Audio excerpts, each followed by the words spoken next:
দাঁড়াও দাঁড়াও, কোথায় যাচ্ছ? আজকে তোমাদের সঙ্গে শেয়ার করে ফেলবো খুবই গর্জিয়াস একটা আই লুক, যেটা কিনা আমি অনেক সহজে করে ফেলেছি। তো ফার্স্টেই আমি ফাউন্ডেশন দিয়ে নিয়েছিলাম, আর এখন খুবই লাইট ব্রাউন একটা শেড দিয়ে আমি খুব সুন্দর করে ব্লেন্ড করে নিয়েছি। এরপরে একদম ডার্ক একটা ব্রাউন শেড নিয়েছি, ডার্ক চকলেটের মতো।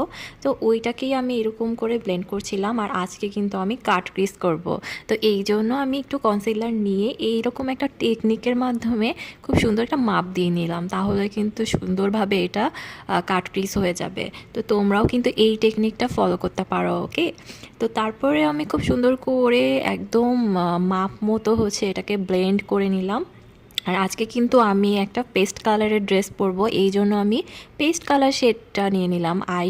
আই শ্যাডোটা এভাবে আমি ট্যাপ ট্যাপ করে দিচ্ছি আঙ্গুল দিয়ে। হ্যাঁ, অবশ্যই কিন্তু আঙ্গুল দিয়ে এটা করবে, না হলে কিন্তু ভালো হবে না, কারণ ব্রাশ দিয়ে করে এইটা খুব ভালোভাবে বসবে না।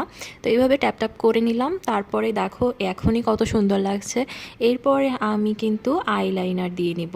ও হ্যাঁ, আমি কিন্তু একটু গ্লিটারও ইউজ করেছি, মানে হোয়াইট একটা গ্লিটার। তো হোয়াইটও নিতে পারো বা সিলভার বা গোল্ডেন কালারও নিতে পারো।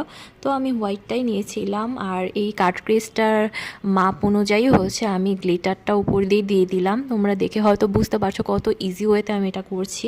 এরপর আমি খুব সুন্দর করে আইলাইনার দিয়ে নিলাম। আর আইলাইনার দেওয়াতে তো আমি একবারই এক্সপার্ট, তো খুব তাড়াতাড়ি আমি আইলাইনারটা দিয়ে দিতে পারি। তোমরা এরকম মার্কার পেন আইলাইনার যেগুলো পাওয়া যায় ওগুলা দিয়ে তোমরা করে নিতে পারো। তো একটু আমি উইংসও করে নিলাম।